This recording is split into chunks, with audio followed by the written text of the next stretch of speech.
Hello, I want to talk to you about the conscious and the unconscious mind. And the reason I want to talk to you about the conscious and the unconscious mind is that most people, although they've heard of a conscious mind and an unconscious mind, really don't understand how they work or interact together. So let's just contemplate that for a little while. You can ride a bicycle without thinking of balance. You can write words without thinking about the formation of each individual letter. And you can tie your shoelaces without wondering which end goes where. These behaviours and millions of others are automatic. But it wasn't always this way. You first had to learn the behaviour.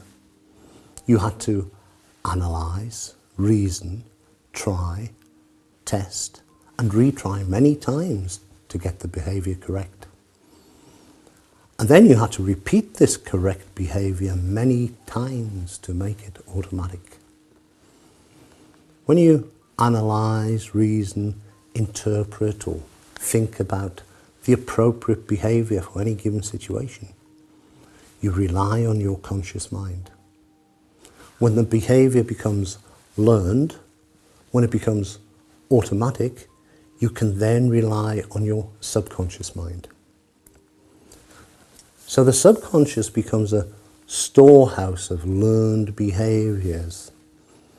It is fed those behaviours from the conscious mind, and whatever conscious behaviour is most repeated becomes accepted by the subconscious mind as the most appropriate.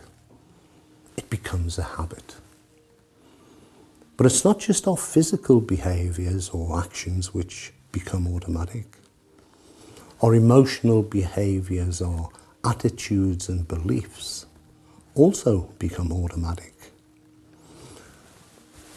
When you experience something, your subconscious mind searches its memory banks for what it has learned to be the most appropriate response.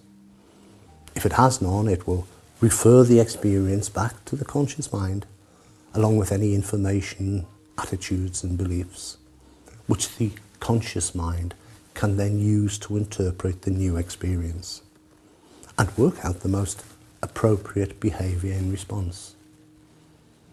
As your storehouse of physical and emotional responses builds up, you find you rarely need to analyse incoming information before acting upon it.